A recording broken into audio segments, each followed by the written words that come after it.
Hi, it's Dan Pessell again in my continuing series of things I use to make noise. This is the Ibanez AEG20, beautiful guitar. Ibanez really knows how to make a well-crafted guitar, and just about all of them are really affordable, at least the acoustics are.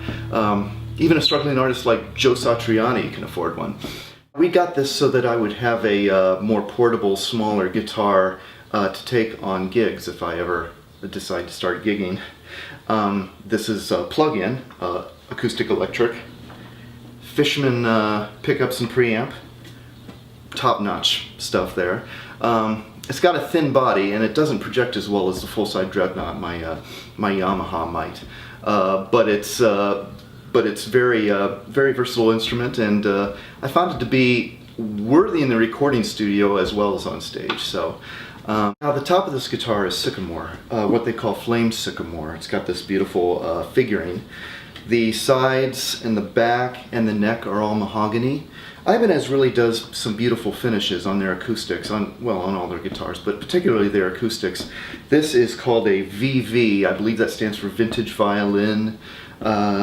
Just a beautiful finish that I don't think they offer anymore, which is too bad, but I got mine, so I'm not complaining.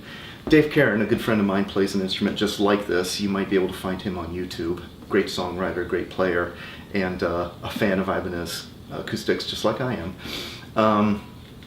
Now the only complaint I've ever had about this guitar is that it's particularly sensitive to the environment. I can tune this at home before I go to a gig, pull it out of the case at the gig, and have to retune it again. It's very sensitive to the air, and of course in these Cincinnati winters that's kind of a big deal because the humidity can vary quite widely. It's a little bit dry in the house right now, so you might hear some buzzing when I play this. Still,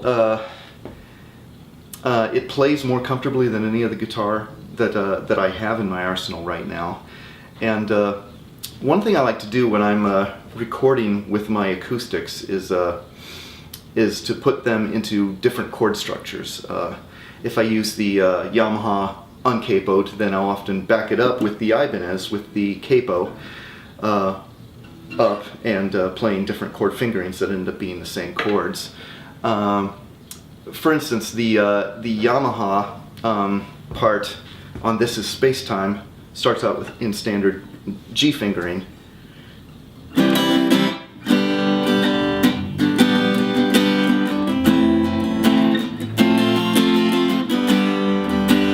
So what I did with the Ibanez is I put it up on the 5th fret. Let me check my sheet real quick.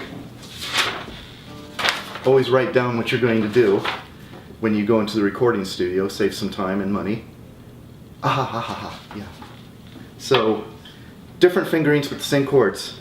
No one understands the man who plies the otherwise. Needs a friend to lead beyond the pale and cold dark veil. Anyway, you put those two guitar parts together and it almost sounds like you've got some sort of super 12-string thing going on, which is kind of cool.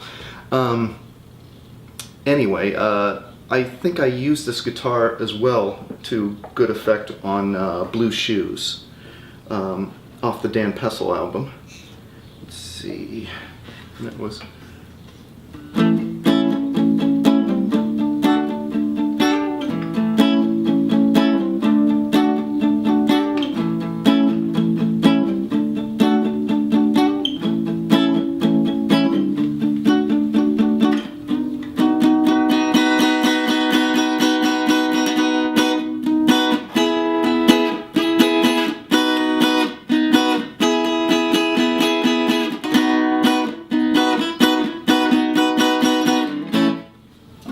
something like that. So it's although I wouldn't have chosen this to take into the recording studio, it does work out really well, and it just a beautiful instrument. I love my Ibanez, and you know, if it's good enough for George Benson and good enough for Steve Vai, Ibanez's are certainly good enough for me. Thank you for listening. See you later. These shoes have been every